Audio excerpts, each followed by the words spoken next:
I want you all to take the time to watch, actually. But we're also going to talk to some key people, producer, writer, director, with the film. And you also might recognize up front here, I'm going to show you the trailer, Benjamin Watson, whom I've had the pleasure of interviewing here on Live Today Live. This is a huge topic. And I'll just let the trailer set the table because we have a lot to talk about. So I hope you'll stick around. I hope you will share this interview, and I look forward to really diving deep into what I think, honestly, this is next to the gospel. When you talk about issues in America, to me, this is number one. Watch this.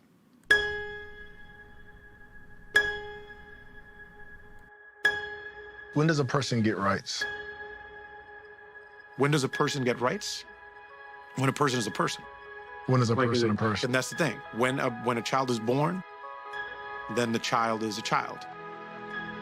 If we look at the history of abortion laws, it's always been predicated on when a human's life begins. There is no personhood under law for fetuses. We don't have that in this country. The state legislature has passed the Reproductive Health Act. They say that this law has made Illinois the abortion capital of the Midwest. This is one of the worst possible choices that any woman and her family has to make. The infant would be delivered. The infant would be kept comfortable. There's nothing more common sense than giving a child born the right to continue. People were saying, wait a minute, do they really kill babies? I said, hey, it's called infanticide. It's important that as African Americans that we truly understand the history of abortion. In New York City, the home of Planned Parenthood, for decades more black babies have been aborted than born alive. For decades. Abortion is targeting Black America. That's not an accident. That's genocide.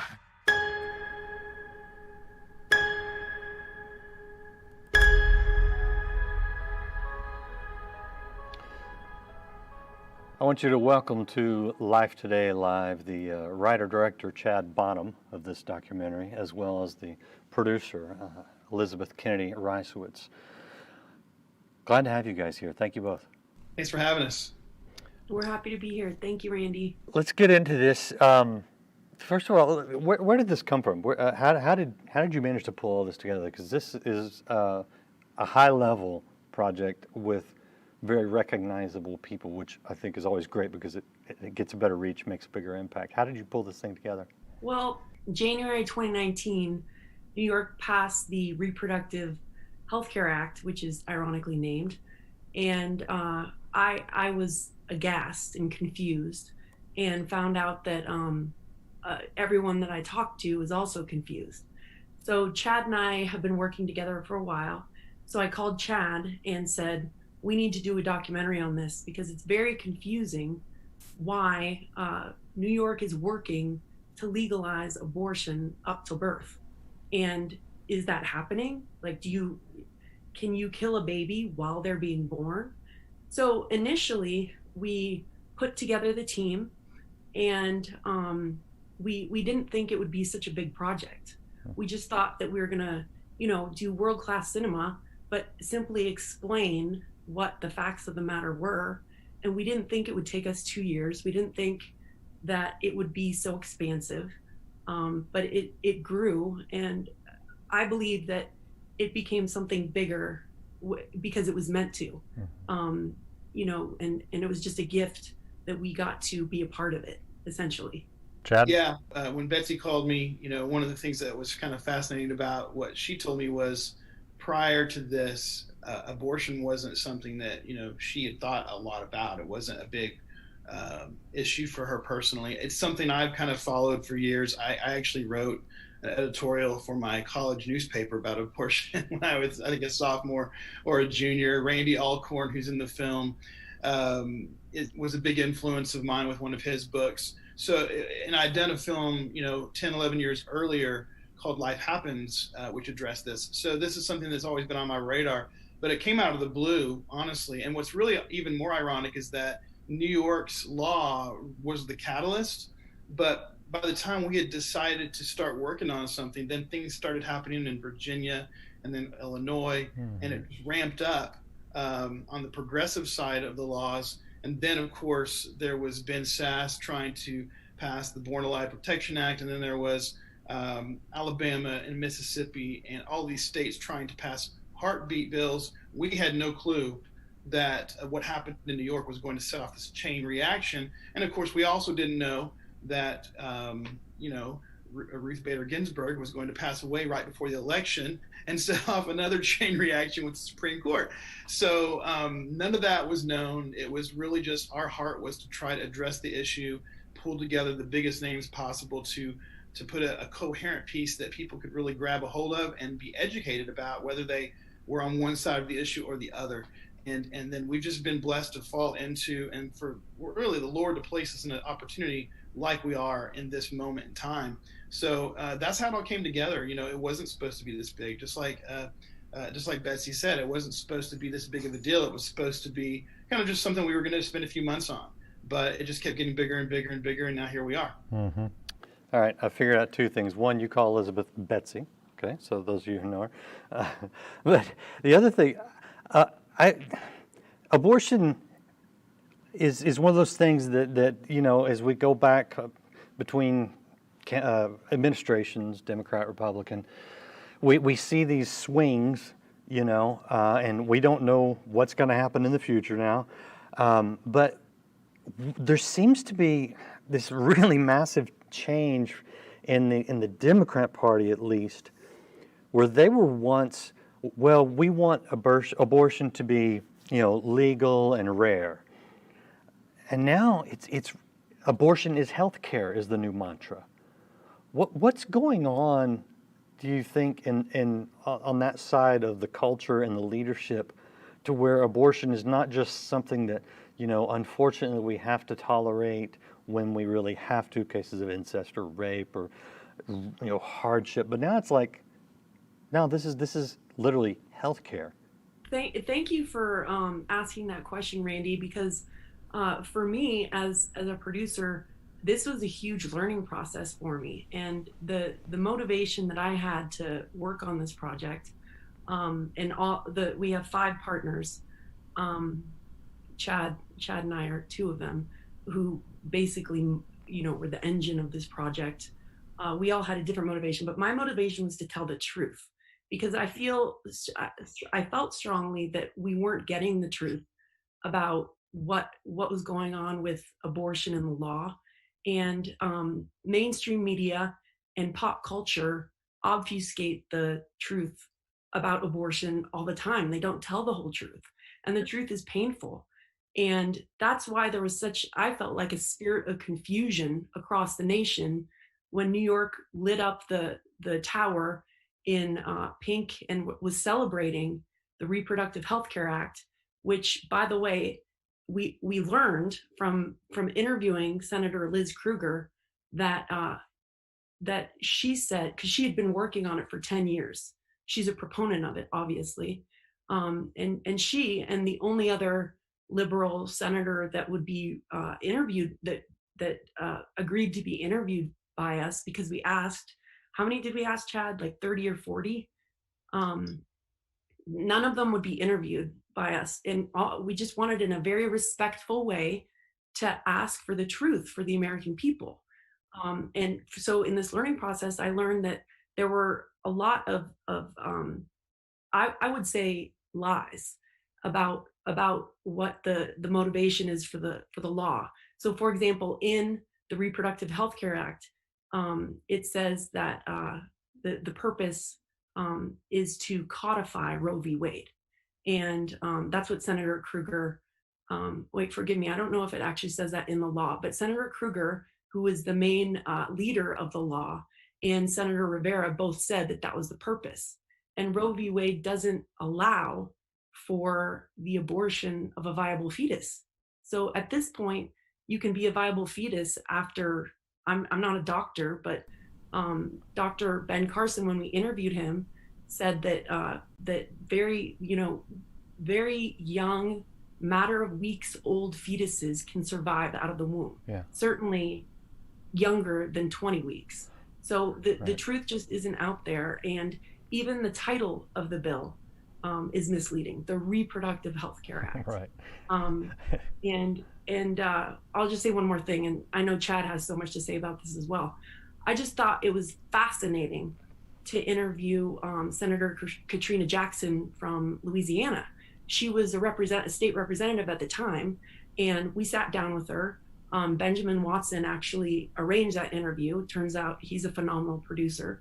And we sat down with her, and she said that she created this piece of legislation, and the purpose of it was to be defensible before the Supreme Court. And this legislation was actually to protect abortion patients. It was not even limiting any access to abortion. It was just simply to say to a hospital, to say to a set of doctors, you need to have admitting privileges at the local hospital because it's an invasive healthcare. I mean, there's blood involved. There's hemorrhages. There's all manner of people have died because there's actually a chart for how many people die every year getting abortions, and people are vulnerable to becoming not being able to have children anymore. So Senator Jackson put together this legislation to require that abortion doctors have admitting privileges at a hospital. Right. And so what you saw on the news, nobody in the mainstream media gave Senator Jackson the time of day, but everyone saw in front of the Supreme Court the Democratic legislators screaming about how, abortion is being taken away, health rights are being taken away, freedom of a woman's body is being taken away, and it had nothing to do with that. Chuck Schumer was in front of the Supreme Court, and he actually threatened the Supreme Court justices, and it was dramatic. It was violent language. It was threatening. He actually got reprimanded by the justices because it was so outrageous. But it was, I think, a perfect example of irony and a little bit of hypocrisy, because Senator Jackson's legislation was to protect the abortion patients. Yeah, and I think that's the one that the Supreme Court just recently upheld. Is that the one? No, it got turned down. Oh.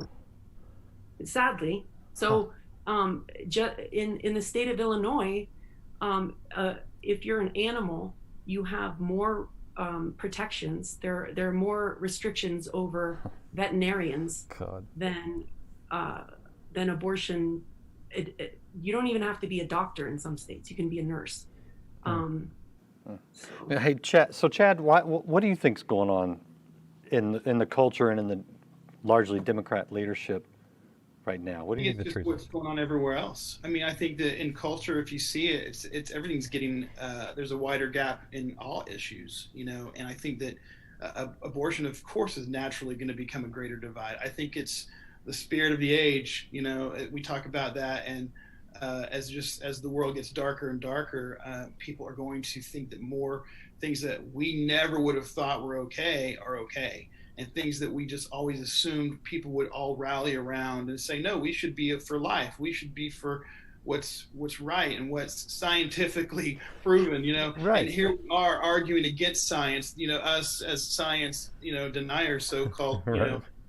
We're actually trying to uphold science. And so I think it's just the spirit of the age. I think that everything's become very political, and everything is being, it's I don't know if it's the whole thing where the Bible talks about, the sheep and the goats, but there is a very big gap right now. There's not a lot of people in the middle. Either it's way over here or way over here. And I just think it's just a product of where we're at in society. And in this time, you're either saying, hey, I absolutely believe 100% in all human rights, from birth, from preborn to death, or death doesn't matter. Culture of death is going to reign supreme. So I just think that's where we're at. We're in the middle of a big fight, and it's just getting worse and worse. Yeah, it seems, it doesn't make sense to me, especially you bring up the science, and you talk to people who, in some cases, seem to worship science, and you go, look, I mean, my gosh, I got my first grandchild coming this year, so 2020 has just been a gift to me on many levels, but I remember the sonograms from my four children, And now I'm looking at these new sonograms, and it's even more detailed and more amazing. And we watch this through the whole process, and you just go, how can you look at that and not believe what you're seeing, that's a child?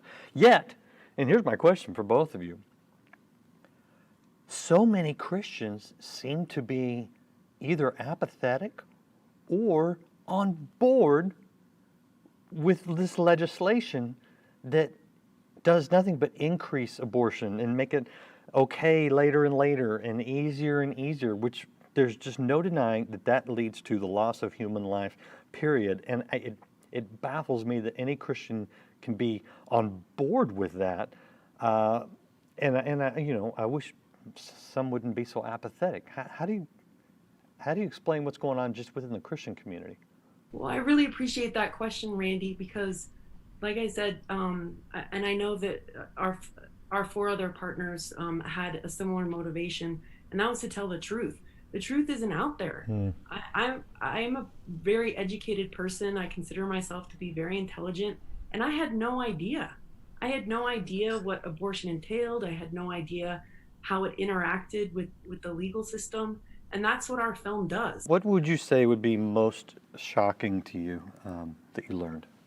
It's probably a dual realization, and that is, first of all, that there are 7, I think there are 6 or 7 states right now that do legalize abortion up to and during birth, and at the same time, the legislators don't admit it. Even the people that we interviewed, Senator Rivera, who we really respect, we loved his interview. I feel like we have a mutual friend. I appreciate him as a legislator and as a person. He said that he's a New York State senator. He said when Benjamin asked him, so you can abort up till birth, he said, no, I don't believe so. And we interview abortion survivors, people that survived botched abortions.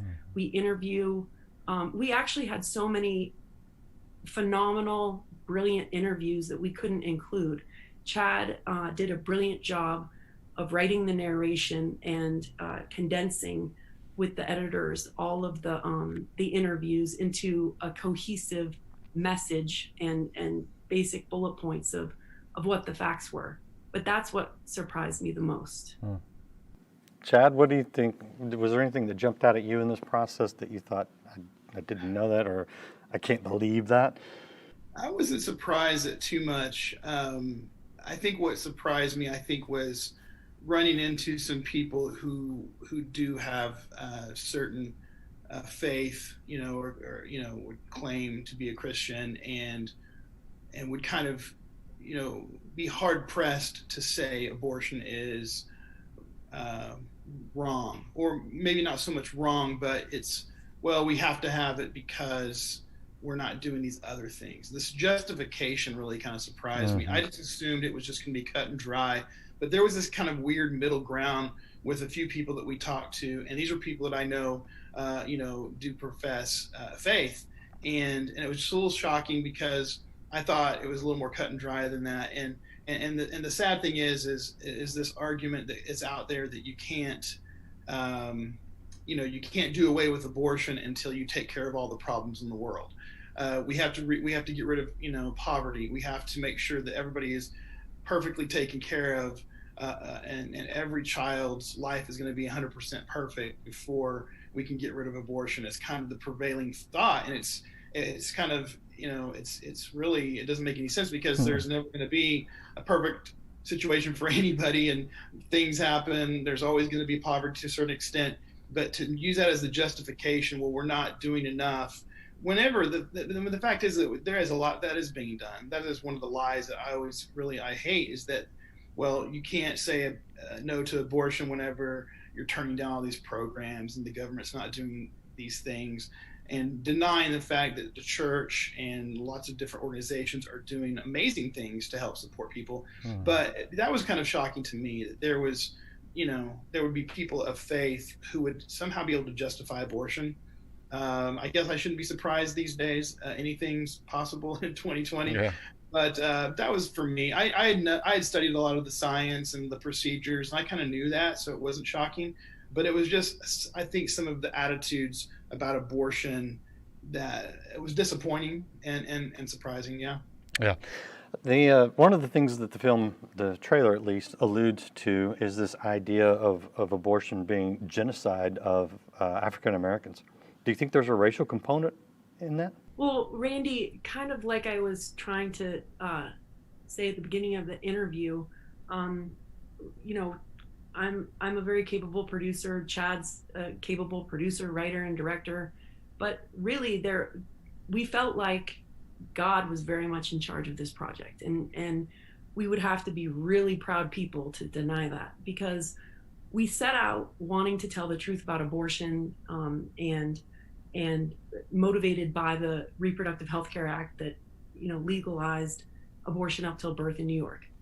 And we were in the middle of shooting our first, I think we were shooting for 9 days in New York City. You know, very, very strict budget, very strict schedule. And we kind of looked around at each other and said, and because at that point we were still booking more interviews, and the budget was getting bigger and the interest was getting bigger. And so we were booking interviews in Chicago and Washington, D.C., and it looked like we were going to have to go back to New York another time. And we looked at each other and said, it's kind of shaping up that over 60% of our interviewees are African American, are Black American. And obviously Benjamin Watson is a Black man, but we didn't ask him to be executive producer. We didn't ask him to be the interviewer because he was a Black man.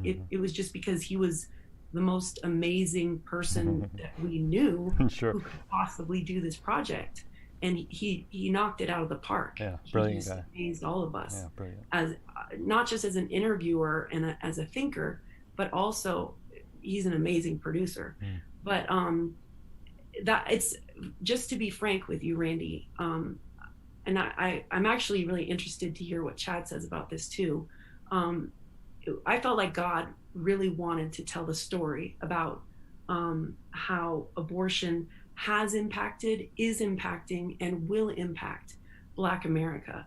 We had this amazing interview with Reverend Walter Hoy, and he has this intensely, I would call it genius, digital library online. And what he has done is he has devoted his life and his ministry to focusing on, he actually has several other areas of focus, but this digital library is, I believe, the singular place where you will find all of the information and all of the statistics on how abortion impacts Black America. And he, another thing that I was shocked by is when he said, you know, because of the incredibly disproportionate rates of abortion in the Black community, compared to the population of Black Americans in this nation, if we continue to abort Black babies at the rate that we have been, there is a risk by 2050 that there could be irreversibility, as Reverend Hoy puts it. And he has a beautiful infographic on his website that demonstrates this. And because the replacement levels are below the reproduction levels are below the replacement levels at this point. Right. Chad, what about it? Do you think there's a racist undertone to abortion in America? It certainly started that way, you know, and it's kind of weird. I mentioned I did a film 11 years ago about this topic, and we actually addressed this a little bit. And so I guess I assumed that in the last 10 years, more people kind of knew about the history. And surprisingly, as I was talking to people about the making of this film, and you know, I would talk to people who were, I believe, would be knowledgeable, and they would say, "Is that? I didn't know that. I didn't know that." And then, of course, just recently, within the last few months, it was, you know, people were starting to come out and say, "Oh yes, Margaret Sanger. There was some things going on with her with eugenics." being a eugenicist and with racism and discrimination and so let's disavow ourselves from her. I think it's a little more nuanced in 2020.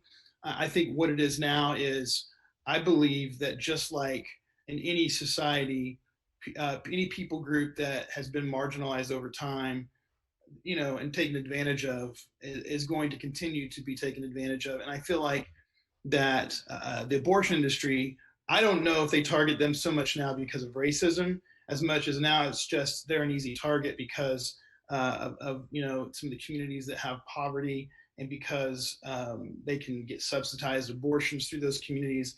A vast majority of these abortion clinics are available within walking distance of most of these people's homes. And it just seems like it's an easy fix to a problem that they can take advantage of. And is there maybe some inherent systemic racism built in there? Is that their goal? I don't know. I really don't know that. I know that's how it started. So there's obviously a spirit of racism tied to it. I think now it's actually probably just as much as anything more about economics and about the fact that it's $1 billion industry. Sure. That's the easiest way to get billions of dollars is to go to the people that they can take advantage of. Yeah, I don't think most people realize the money behind this, but it is huge.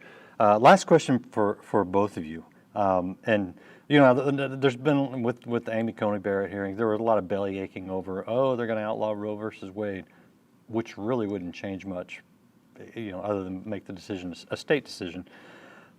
How do we? What's the best thing we can do as Christians? People who are concerned, who believe that life is sacred, and if there is no right to life, no other right matters. What can we do on an individual level to sort of wake up and shake up our society? I really love that you're asking this question because it's exactly why we made this film. Our guiding, we had a guiding Bible verse, and it's from Hosea. The people will perish for lack of knowledge, and people just don't know. People don't know the nuances of the law. They don't understand the things that don't add up, the things that don't make sense. They don't understand, if you study the science, because the root of science is scire, which is to know in Latin. And so ultimately, science is studying the dynamics and the beings that God created. So when it doesn't science doesn't explain how things became. It explains what things are, what forces and beings are. And it still leaves open the question: how did those forces and beings come into existence? Mm-hmm. And so our film tells the truth about abortion. We have a brilliant scientist, Dr. What's his name, Chad? Steve Jacobs. Yes. And so I think he's a genius. And with his PhD, he had a very simple goal, and that is to find out from legitimate, established professional scientists, when does conception begin? Life begin. Yeah, sorry. Right. When does life begin? Thank you. And so he overwhelmingly had results that led to the majority of scientists, Christian and not, determining that life begins at conception, and that was just pure science. So there's if people understand, if people know, then I think because I agree, if Roe v. Wade is overturned, it goes to the states, and then there's still going to be confusion. Yep. And the spirit of confusion is huge in this issue because the truth hasn't been told. And that's what our film does, is tell the truth about every aspect of the abortion issue. Yeah, and there's a lot. Chad, what do you think the average person needs to know that they can do to fight this problem? I mean, I think it's a kind of a multiple choice, all of the above kind of strategy. People say, we've tried to elect people, we've tried to get involved in politics, but I think that's still necessary. I think that laws have to match up with where we want our moral conscience to be.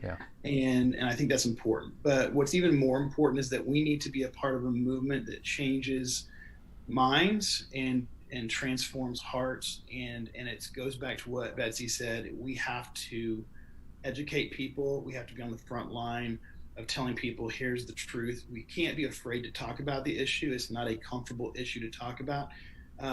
Men cannot be afraid to talk about this. We can't be backed into a corner and told that this is not our issue, because it is our issue. Yes, it is. We're 50% responsible for 100% of the births in this country, and then also taking responsibility as men, teaching men to take responsibility, because that's one issue we discuss, is that men need to step up and not put women in positions where they feel like abortion is their only option. So we got to basically take our place, speak out, use our voices, use our information, and not shrink back. We have to be bold, confident in our message, and say, hey, this is life and death of our country. This is an issue that if we don't get this issue right, how are we going to get any other issue right? We won't, because if you can't protect the most innocent, then how can you really care to take care of anybody else? So it's all of the above, and then I think also too, it's getting involved locally with whatever's happening locally, supporting your local pregnancy resource center, getting involved with state and local issues, donating, volunteering. I mean, anything that you can do, because this is all hands on deck solution that it's going to require, and we all have to get involved. Nobody can be silent if we're going to be successful in winning this battle. Absolutely. Be sure to check out Divided Hearts of America. You can go to dividedheartsofamericafilm.com and find out where you can watch it right now. And I'll just say to you, I don't care what the price is on watching this. Pay it, because when you do it, you're actually helping to fund things that raise awareness that potentially, I think we can. I'll be optimistic. We can turn the tide. We can help win the hearts and minds of people, and then the law will follow. But we've got a lot of education to do, and this is a great way to do it, because it's easy to sit and watch a documentary and have leading experts in their fields and politicians, and someone as brilliant and well-spoken as Benjamin Watson walking you through this. So go do this right now, okay? I think it's that important, and share this with other people too. DividedHeartsOfAmericaFilm.com, and right now the website looks like that. It could change as iterations come out and distribution changes. Thank you both for being with us. Chad, I appreciate your input, appreciate your work, directing and writing, and Elizabeth, the production work and making this thing look really good. Appreciate you both. Thank you, Randy. Yes, thank you for having us on. We really appreciate it. And we appreciate you guys hanging out and watching.